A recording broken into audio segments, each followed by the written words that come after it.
Welcome to DC Digital Learning. Welcome to Karnataka University Dharwad. I am Saraswati V. Patil, Assistant Professor of Economics, Government First Grade College, Shiggaon. ನನ್ನ ಆತ್ಮೀಯ ವಿದ್ಯಾರ್ಥಿಗಳೇ, ಇದು ಕರ್ನಾಟಕ ವಿಶ್ವವಿದ್ಯಾಲಯ ಧಾರವಾಡದ BCom second ಸೆಮಿಸ್ಟರ್ನ business ಇಕನಾಮಿಕ್ಸ್ನ ಒಂದು 21ನೇ session other concept of pricing, ಬೆಲೆ ನಿರ್ಧಾರದ ಅಥವಾ ಬೆಲೆ ಧೋರಣೆ ನೀತಿಯ ಇತರ ವಿಧಾನಗಳ ಬಗ್ಗೆ ಇಂದು ಅಧ್ಯಯನವನ್ನ ಮಾಡೋಣ. First, we have discussed about the other concept of pricing, such are the first one dual pricing, administered price, transfer price, differential pricing of a product. ದ್ವಿವಿಧ ಬೆಲೆ ನೀತಿ, ಆಡಳಿತಾತ್ಮಕ ಬೆಲೆ ನೀತಿ, ವರ್ಗಾವಣೆಯ ಒಂದು ಬೆಲೆಯ ನೀತಿ ಮತ್ತು ವಿವಿಧ ರೀತಿಯ ಅಥವಾ ವ್ಯತ್ಯಾಸಾತ್ಮಕ ಬೆಲೆ ನೀತಿ.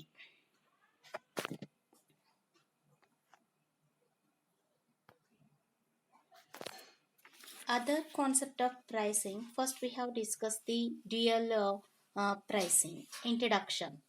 Dual pricing is similar to price discrimination.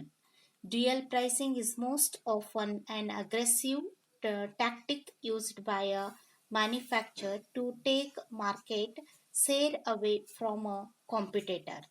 In some cases, dual pricing is necessary to offset the additional cost of doing business in a foreign market.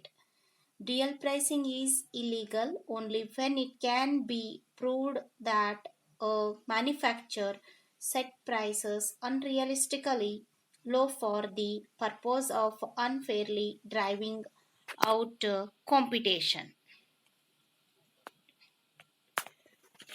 Bharat ಸರ್ಕಾರವು ಹೇಳಿದಂತೆ ಸಕ್ಕರೆ ಆಗಿರ್ಬೋದು, ಸಿಮೆಂಟ್ ಆಗಿರ್ಬೋದು, ಕಾಗದ ಆಗಿರ್ಬೋದು, ಅಲ್ಯೂಮಿನಿಯಂ ಮೊದಲಾದಂಥ ಕೆಲವು ವಸ್ತುಗಳಿಗೆ ದ್ವಿವಿಧ ಬೆಲೆ ನೀತಿಯನ್ನ ಅನುಸರಿಸುತ್ತದೆ. ಆ ಒಂದು ನೀತಿಯ ಪ್ರಕಾರ ವಸ್ತುವಿಗೆ ನಿಯಂತ್ರಿತ ಬೆಲೆ ಮತ್ತು ಮುಕ್ತ ಮಾರುಕಟ್ಟೆಯ ಬೆಲೆ ಹೀಗೆ ಎರಡು ಬೆಲೆಗಳಿರುತ್ತವೆ. ನಿಯಂತ್ರಿತ ಬೆಲೆಯು ಕಡಿಮೆ ಇದ್ದು ಮುಕ್ತ ಮಾರುಕಟ್ಟೆಯ ಬೆಲೆಯು ಅಧಿಕವಾಗಿರುತ್ತವೆ. ನಿಯಂತ್ರಿತ ಬೆಲೆಗೆ ಈ ವಸ್ತುಗಳನ್ನ ಯೋಗ್ಯ ದರದ ಮಳಿಗೆಗಳ ಮೂಲಕ ವಿವರಿಸಲಾಗುತ್ತದೆ. ಮುಕ್ತ ಮಾರುಕಟ್ಟೆಯಲ್ಲಿ ಈ ವಸ್ತುಗಳ ಬೆಲೆಗಳು ಬಹಳ ಅಧಿಕವಾಗಿರುವುದರಿಂದ ಬಡ ಜನತೆಗೆ ಅವುಗಳನ್ನ ಕೊಂಡುಕೊಳ್ಳಲು ಮತ್ತು ಅನುಭೋಗಿಸಲು ಸಾಧ್ಯವಿಲ್ಲ. ಹೀಗಾಗಿ ಸರ್ಕಾರವು ಇಂಥ ವಸ್ತುಗಳನ್ನ ನೇರವಾಗಿ ಕಾರ್ಖಾನೆಗಳಿಂದ ಒಟ್ಟು ಉತ್ಪಾದನೆಯ ಕೆಲವೊಂದು ಪ್ರಮಾಣವನ್ನ ಯೋಗ್ಯ ಬೆಲೆಗೆ ಖರೀದಿಸುತ್ತದೆ.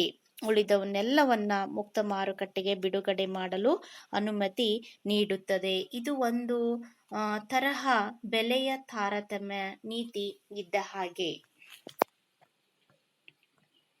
Meaning of the dual pricing. Dual pricing is a practice of setting different prices in a different markets for the same product or service.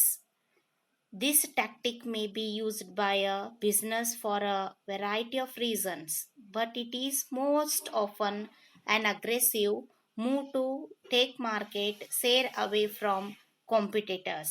Such examples are railways, hotel and hospitality industry, educational institutions, insurance industry, retail business, sugar industry, electricity, coal industry. These are the examples of the dual pricing. Dual pricing may be demand based. For example, an airline may offer one price to an early customer and another higher price to someone booking at the last minute. Additionally, business in many developing nations that rely on tourism employ dual pricing strategies. There are a number of reasons why a company might decide a set of different price points for its product in a different markets. An aggressive competitor may lower its product price dramatically to make a splash in a new market. The long term intent is to drive out competitors.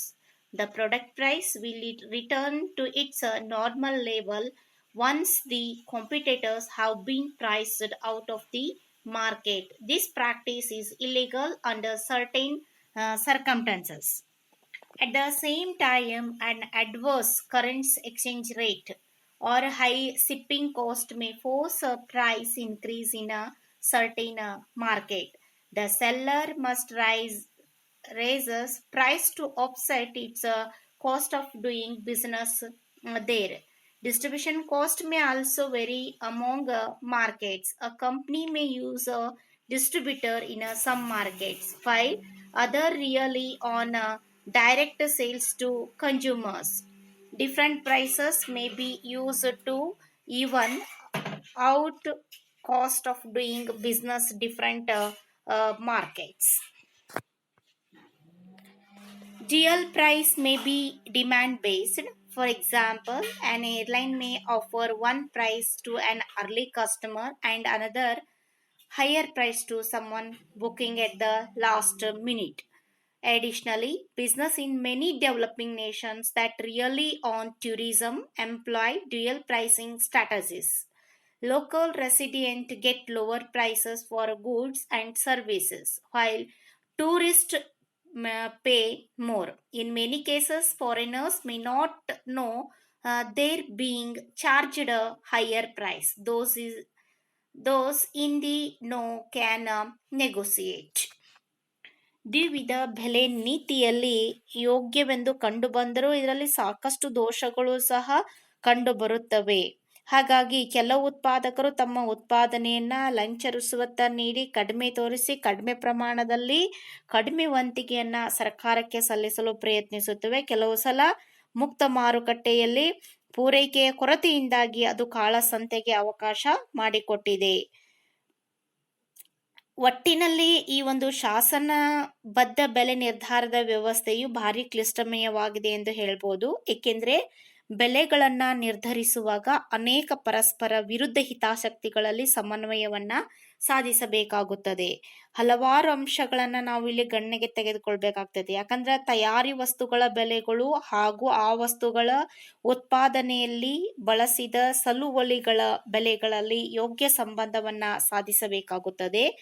ಈ ವಸ್ತುಗಳು ಉತ್ಪಾದಕರು ಸಾಕಷ್ಟು ಪ್ರಮಾಣದಲ್ಲಿ ಲಾಭ ಗಳಿಸಿ ಯೋಗ್ಯ ಲಾಭಾಂಶವನ್ನ ನೀಡಿ ಯೋಗ್ಯ ಪ್ರಮಾಣದಲ್ಲಿ ನಿಧಿಗಳನ್ನ ನಿರ್ಮಿಸುವುದು ಅವಶ್ಯಕವಾಗಿರುವುದರಿಂದ ಅದರ ಬಗ್ಗೆ ಸರ್ಕಾರವು ಭರವಸೆಯನ್ನ ನೀಡಬೇಕಾಗುತ್ತದೆ. ಅದೇ ವೇಳೆಗೆ ಈ ವಸ್ತುಗಳ ಬಳಕೆದಾರರಿಗೆ ಅವರು ಅಂತಿಮ ಬಳಕೆದಾರರಾಗಿರಬಹುದು ಅಥವಾ ಕಚ್ಚಾ ಸರಕುಗಳನ್ನು ಉಪಯೋಗಿಸುವ ಉದ್ದಿಮೆದಾರರಾಗಿರಬಹುದು, ಯೋಗ್ಯ ಬೆಲೆಗೆ ಅವು ಲಭ್ಯವಾಗುವ ಭರವಸೆಯನ್ನ ಸರ್ಕಾರವು ನೀಡಬೇಕಾಗುತ್ತದೆ. ಈಗ ಒಂದು ಎಕ್ಸಾಂಪಲ್ ಅನ್ನ ತೆಗೆದುಕೊಂಡ್ರೆ ಇಲ್ಲಿ ಏರ್ಲೈನ್ಸ್ ಆಗಿರ್ಬೋದು, ಆಮೇಲೆ ಟ್ರೈನ್ಸ್ ಆಗಿರ್ಬೋದು, ಮೊದಲು ಯಾರು ಬುಕಿಂಗ್ ಮಾಡಿರ್ತಾರಲ್ಲ ಟಿಕೆಟ್ಸ್, ಅವ್ರಿಗೆ ಏನಾಗಿರ್ತದೆ ಅಂತಂದ್ರೆ ಕಡಿಮೆ ಒಂದು ದರವನ್ನ ನಿಗದಿ ಮಾಡಲಾಗುತ್ತದೆ. ಅಥವಾ ಕೊನೆಯ ಅವಧಿಯಲ್ಲಿ ಯಾರು ಮಾಡಿರ್ತಾರಲ್ಲ ಅವರಿಗೆ ಹೆಚ್ಚಿನ ಬೆಲೆಯನ್ನ ನಿಗದಿ ಮಾಡಲಾಗುತ್ತದೆ. ಎರಡೂ ಟಿಕೆಟ್ ಒಂದೇ ರೀತಿ ಆದ್ರೆ ಅದರಲ್ಲಿ ಟಿಕೆಟಿನ ಒಂದು ದರ ಏನಿದೆಯಲ್ಲ ಅದರಲ್ಲಿ different customer charges the different prices ಅಂತ ಹೇಳ್ತೇವೆ. ಬೇರೆ ಬೇರೆ ಗ್ರಾಹಕರಿಗೆ ಬೇರೆ ಬೇರೆ ಬೆಲೆಯನ್ನ ನಿಗದಿಪಡಿಸಲಾಗುತ್ತದೆ. And second one that is the administered price.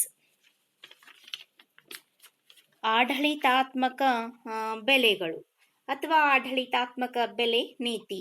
First we discuss about the introduction. The concept of administered price was first introduced by famous British economist John Maynard Keynes for the price charged by a monopolist.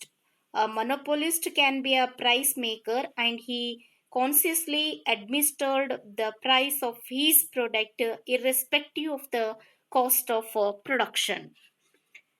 ಆಡಳಿತಾತ್ಮಕ ಒಂದು ಬೆಲೆ ನೀತಿಯನ್ನ ಮೊಟ್ಟ ಮೊದಲಿಗೆ ಬಾರಿಗೆ ಪರಿಚಯಿಸಿದಂತ ಅಥವಾ ಪ್ರತಿಪಾದಿಸಿದಂತಹ ಕೀರ್ತಿ British ಅರ್ಥಶಾಸ್ತ್ರಜ್ಞರಾದಂತಹ John Maynard ಕೇನ್ಸ್ ಅವರಿಗೆ ಸಲ್ಲುತ್ತದೆ.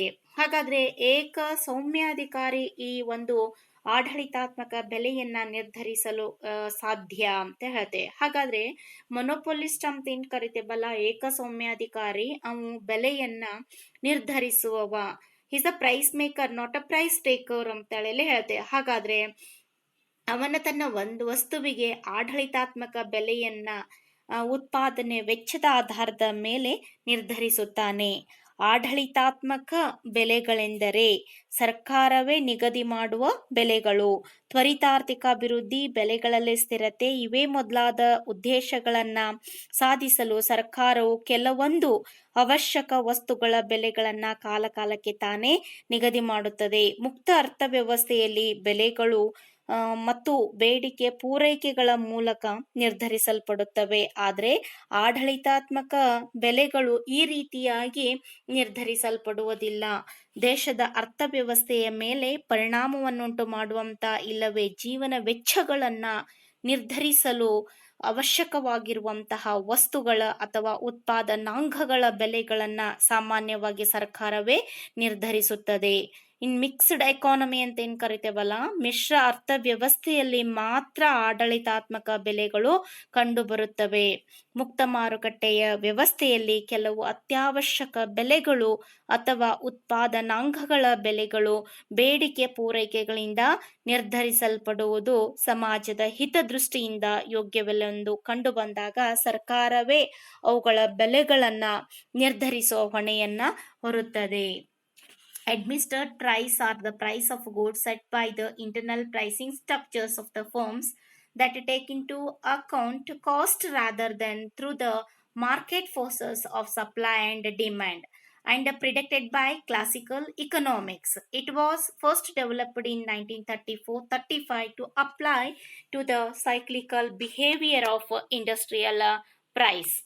Examples of administered price include price controls and rent controls.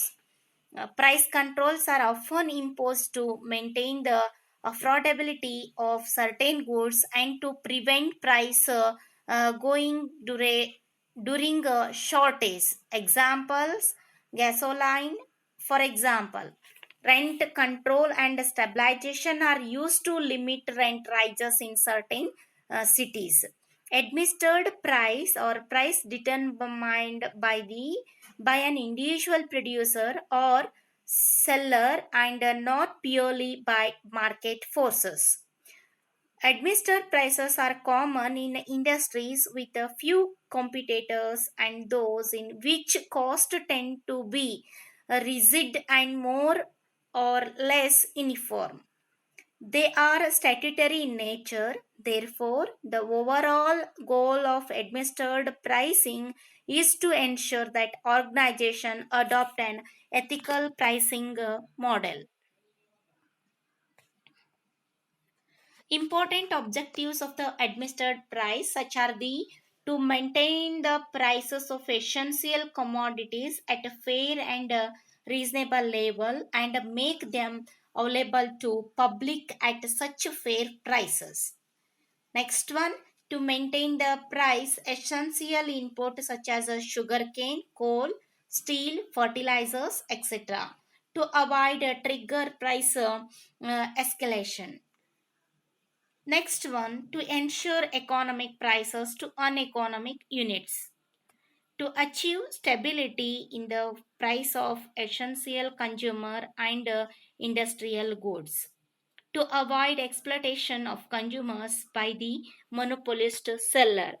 To achieve rapid economic development. ತೀವ್ರ ಆರ್ಥಿಕ ಒಂದು ಬೆಳವಣಿಗೆಯನ್ನ ಸಾಧಿಸುವುದು. Kinds of administered price such as the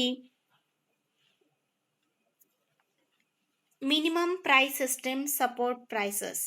Minimum support prices are generally fixed for agriculture commodities. ಮುಖ್ಯವಾಗಿ ಕನಿಷ್ಠ ಬೆಲೆ ನಿಗದಿ ಅಂತ ಏನ್ ಕರಿತೇವಲ್ಲ, ಕನಿಷ್ಠ ಬೆಂಬಲ ಬೆಲೆಗಳು ಅಂತ ಏನ್ ಕರಿತೇವಲ್ಲ, ಅದು ಮುಖ್ಯವಾಗಿ ಕೃಷಿ ವಸ್ತುಗಳಿಗೆ ನಿಗದಿಯನ್ನ ಮಾಡಲಾಗುತ್ತದೆ. ಏಕೆಂದ್ರೆ ಅವುಗಳ ಬೆಲೆಗಳು ಅನಿಶ್ಚಿತ ಹವಾಮಾನ ಮತ್ತು ಇತರ ನೈಸರ್ಗಿಕ ಅಂಶಗಳ ಮೂಲಕ ವ್ಯಾಪಕವಾಗಿ ಏರಿಳಿತಕ್ಕೊಳಗಾಗುವ ಸಂಭವವಿರುತ್ತದೆ. ಕೃಷಿ ವಸ್ತುಗಳ ಬೆಲೆಗಳು ಅತಿ ಹೆಚ್ಚು ಇದ್ದಾಗ ಸಾಮಾನ್ಯವಾಗಿ ವ್ಯಾಪಾರಸ್ಥರೇ ಇಂಥ ಬೆಲೆ ಏರಿಕೆಯ ಲಾಭವನ್ನ ಗಿಟ್ಟಿಸುತ್ತಾರೆ. Minimum support price are generally fixed for agriculture commodities. In India, the government has a fixed minimum price for certain agricultural commodities like wheat, sugarcane, cotton, jute, paddy, etc. ಗೋಧಿ ಆಗಿರ್ಬೋದು, ಸಕ್ಕರೆ ಆಗಿರ್ಬೋದು, ಅಥವಾ ಕಬ್ಬು ಆಗಿರ್ಬೋದು, ಹತ್ತಿ ಆಗಿರ್ಬೋದು, ಸೆಣಬು, ಭತ್ತ ಇವೆಲ್ಲವುಗಳಿಗೆ ಕನಿಷ್ಠ ಬೆಂಬಲ ಬೆಲೆಯನ್ನ ನಿಗದಿಪಡಿಸುತ್ತದೆ.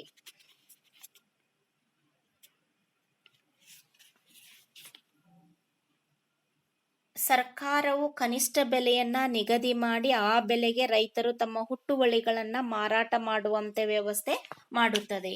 ಸೆಕೆಂಡ್ ಒನ್, ಡ್ಯುಯಲ್ ಪ್ರೈಸಸ್, ದ್ವಿವಿಧ ಬೆಲೆ ನೀತಿ ಅಥವಾ ದ್ವಿವಿಧ ಬೆಲೆಗಳು. ಕಾರ್ಖಾನೆಗಳಲ್ಲಿ ತಯಾರಾದ ಕೆಲವು ಸರಕುಗಳು ಸರ್ಕಾರವು ಎರಡು ವಿಧವಾದ ಬೆಲೆಗಳನ್ನ ನಿಗದಿ ಮಾಡುತ್ತದೆ. ಈಗ ಎಕ್ಸಾಂಪಲ್, ಉದಾಹರಣೆಗೆ ತೆಗೆದುಕೊಂಡ್ರೆ, ಭಾರತದಲ್ಲಿ ಸರ್ಕಾರವು ಸಿಮೆಂಟ್ ಆಗಿರ್ಬೋದು, ಸಕ್ಕರೆ ಆಗಿರ್ಬೋದು, ಕಾಗದ ಆಗಿರ್ಬೋದು, ಕಲ್ಲಿದ್ದಲಾಗಿರ್ಬೋದು, ವಿದ್ಯುತ್ ಶಕ್ತಿ, ಬಟ್ಟೆ ಮೊದಲಾದವುಗಳಿಗೆ ಎರಡು ವಿಧವಾದ ಬೆಲೆಗಳನ್ನ ನಿಗದಿ ಮಾಡಿದೆ.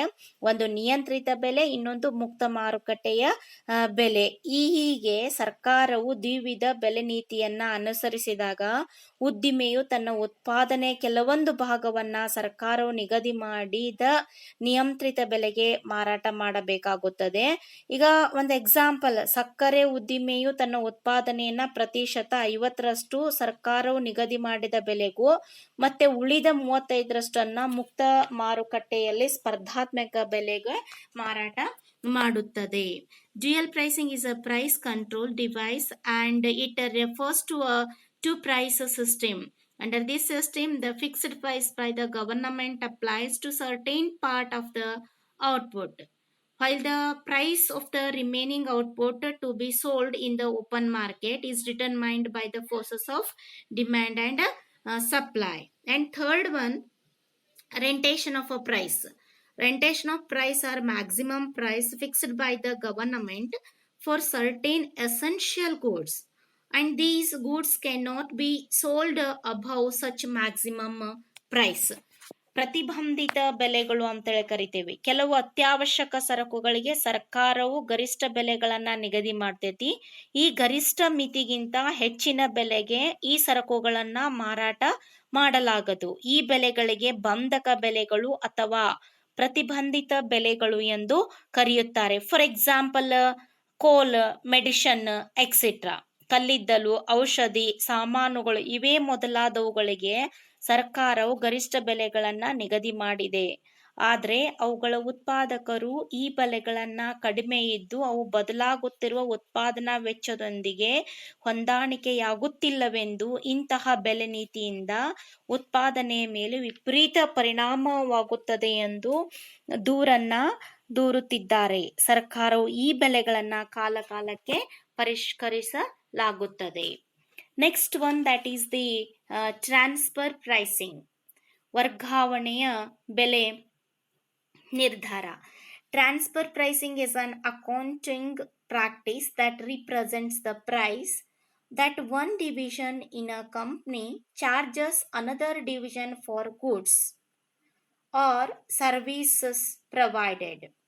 A transfer price is based on market price in charging another division, subsidiary or holding company for services rendered. Other purpose include accounting for a transaction as for its market price, avoiding any collusion among associated enterprises, and providing a base for estimation of income generated from such transaction. Transfer pricing methods include a comparable uncontrolled price method. The CUP method is grouped by the OECD as a traditional transaction method, and second one, resale price method, and third one, cost plus method, and next one, that is the transactional net margin method, and last one, that is the transactional profit split method. ಉದ್ದಿಮೆ ಸಂಸ್ಥೆಯ ಹಲವಾರು ವಿಭಾಗಗಳನ್ನ ಹೊಂದಿದಾಗ ಅಂತಿಮ ವಸ್ತುವಿನ ತಯಾರಿಕೆಗಾಗಿ ಒಂದು ವಿಭಾಗದ ಸರಕನ್ನ ಇನ್ನೊಂದು ವಿಭಾಗವು ಬಳಸುತ್ತಿದ್ದಾಗ ಅಂತಿಮ ವಸ್ತುವಿನ ಬೆಲೆಯನ್ನ ಮತ್ತು ಪ್ರತಿಯೊಂದು ವಿಭಾಗವು ತಯಾರಿಸುವ ಸರಕುಗಳ ಬೆಲೆಯನ್ನ ಹೇಗೆ ನಿರ್ಧರಿಸಬೇಕೆಂಬ ಪ್ರಶ್ನೆ ಉದ್ಭವಿಸುತ್ತದೆ. ಆಗ ವಿವಿಧ ವಿಭಾಗಗಳು ತಾವು ತಯಾರಿಸುವಂತಹ ಸರಕುಗಳಿಗೆ ಯಾವ ಬೆಲೆಯನ್ನ ನಿಗದಿ ಮಾಡಬೇಕಾಗುತ್ತದೆ ಎಂಬುದಕ್ಕೆ ವರ್ಗಾವಣೆಯ ಬೆಲೆ ನಿರ್ಧಾರ ಅಥವಾ ವರ್ಗ ಬೆಲೆ ನಿರ್ಧಾರ ಎಂದು ಕರೆಯುತ್ತಾರೆ. ಆದರೆ ಸರಕುಗಳು ಒಂದು ವಿಭಾಗದಿಂದ ಇನ್ನೊಂದು ವಿಭಾಗಕ್ಕೆ ವರ್ಗವಾಗುವಾಗ ಯಾವ ಬೆಲೆಯನ್ನ ನಿಗದಿ ಮಾಡಲಾಗುತ್ತದೆ ಎಂಬುದನ್ನ ಈ ಒಂದು ವರ್ಗಾವಣೆಯ ಬೆಲೆ ನೀತಿಯಲ್ಲಿ ಅಧ್ಯಯನವನ್ನ ಮಾಡಲಾಗುತ್ತದೆ. ಹಾಗಾದ್ರೆ ಇದನ್ನು ಹರ್ಷಲ್ ಫರ್ ಎಂಬುವರು ಈ ತಂತ್ರವನ್ನ ವಿವರಿಸಿದ್ದಾರೆ. ಉದಾಹರಣೆಗೆ ಸ್ಟೀಲ್ ಕಬೋರ್ಡ್ಸ್, ಉಕ್ಕಿನ ಅಲಮಾರು ಅಂತೇಳಿ ಕರಿತೇವೆ. ಅದನ್ನ ತಯಾರಿಸುವಂತ ಸಂಸ್ಥೆಯು ಮೊದಲು ಉಕ್ಕಿನ ಕಾರ್ಖಾನೆಯಿಂದ ಉಕ್ಕನ್ನ ಕೊಳ್ಳುತ್ತದೆ ಅಂತ ನಾವು ಭಾವಿಸೋಣ. ಆದ್ರ ಆ ಉಕ್ಕನ್ನ ಉತ್ಪಾದಿಸಲು ತನ್ನದೇ ಆದ ಒಂದು ಅಂಗ ಸಂಸ್ಥೆಯನ್ನ ಏನ್ ಮಾಡ್ತದಂದ್ರ ಸ್ಥಾಪನೆ ಮಾಡಲು ನಿರ್ಧರಿಸುತ್ತೆ. ಈ ಎರಡೂ ಸಂಸ್ಥೆಗಳ ಉದ್ದೇಶ ಏನು? To get the maximum profit, ಅಧಿಕ ಲಾಭವನ್ನ ಅಥವಾ ಗರಿಷ್ಠ ಲಾಭವನ್ನ ಸಂಪಾದನೆ ಮಾಡುವುದು ಅಂತೇಳಿ ಹೇಳ್ತೇವೆ. ಹಾಗಾದ್ರೆ ಮಾತೃ ಸಂಸ್ಥೆ ಹಲವಾರು ಅಲಮಾರುಗಳನ್ನ ಪರಿಪೂರ್ಣ ಪೈಪೋಟಿಯಲ್ಲಿ ಮಾರುವುದೆಂದು ಮತ್ತು ಅಂಗ ಸಂಸ್ಥೆ ತನ್ನ ಎಲ್ಲಾ ಉಕ್ಕನ್ನ ಆ ಸಂಸ್ಥೆಗೆ ಮಾರುತ್ತದೆ ಎಂದು ಭಾವಿಸಿದಾಗ ಆ ಅಂಗ ಸಂಸ್ಥೆ ಗರಿಷ್ಠ ಲಾಭ ಸಂಪಾದಿಸಬೇಕಾದ್ರೆ ಉಕ್ಕಿಗೆ ಯಾವ ಬೆಲೆಯನ್ನ ನಿಗದಿ ಮಾಡಬೇಕೆಂಬುದು ಮಾತೃ ಸಂಸ್ಥೆ ಏನಾಗ್ತೈತೆ ಅಂತಂದ್ರೆ ನಿರ್ಧರಿಸಬೇಕಾಗುತ್ತದೆ ಅಂತೇಳಿ ಹೇಳತ್ತೆ. Reducing income and corporate taxes in high tax countries by overpricing goods that are transferred to countries with lower tax rates help companies obtain higher profit margins. So therefore transfer pricing is useful for the tax purposes and thus result in a tax saving. Tax authorities do not favor such pricing as it helps companies to lower their tax liability.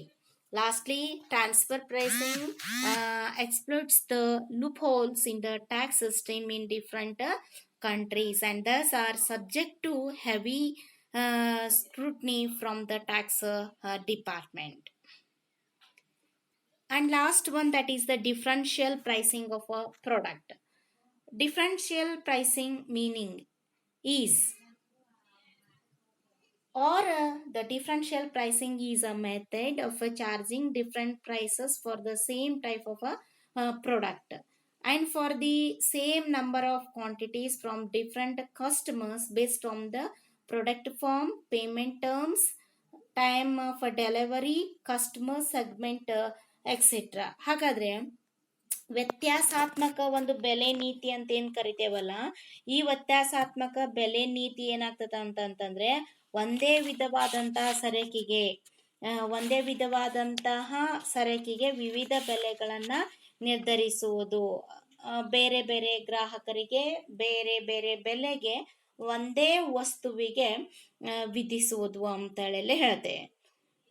As the name itself states, differential pricing refers to different prices applied in the market based on various factors such as geography, external environment, or various regions. Thus implies that there is no one product in the market but different people need to pay different prices for it. ಹಾಗಾದ್ರೆ ಇದು ವ್ಯತ್ಯಾಸಾತ್ಮಕ ಬೆಲೆ ಅಂತ ಹೆಸರೇ ಸೂಚಿಸುವಂತೆ ಮಾರುಕಟ್ಟೆಯಲ್ಲಿ ಆ ಒಂದು ಸ್ಥಳ, ಪರಿಸರಕ್ಕೆ ಮತ್ತೆ ಉತ್ಪನ್ನಕ್ಕೆ ಅನುಗುಣವಾಗಿ ವಿವಿಧ ರೀತಿಯ ಬೆಲೆಯನ್ನ ನಿಗದಿಪಡಿಸಲಾಗುತ್ತದೆ.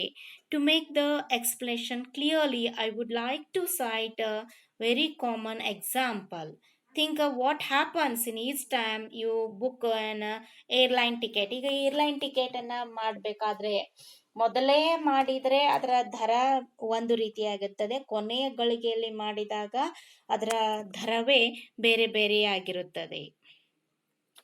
Examples: top business that have used differential pricing, movie theaters, ಚಲನಚಿತ್ರ ಮಂದಿರಗಳಲ್ಲಿ, means of entertainment such as sports fields and stadiums, stadium ಮತ್ತು ಮನರಂಜನಾ ಒಂದು ಸ್ಥಳಗಳಲ್ಲಿ, ಮೆಡಿಕಲ್ ಏಡ್ ಒಂದು ಔಷಧಿಯ ಒಂದು ಸಹಾಯದಲ್ಲಿ ಆಗಿರ್ಬೋದು, airline companies while selling flights tickets, ಅಂದರೆ ಈ ಏರ್ಲೈನ್ ಕಂಪನಿಗಳು ಸಹ ಟಿಕೆಟ್ಗಳನ್ನು ಮಾರಾಟ ಮಾಡುವುದರಲ್ಲಿ ಆಗಿರ್ಬೋದು, ವಿವಿಧ ಗ್ರಾಹಕರಿಗೆ ವಿವಿಧ ರೀತಿಯಾದಂಥ ಬೆಲೆಯನ್ನು ನಿಗದಿಪಡಿಸುತ್ತವೆ. Advantages of differential pricing: larger target market, increase in revenue, cost management, lesser pressure on production.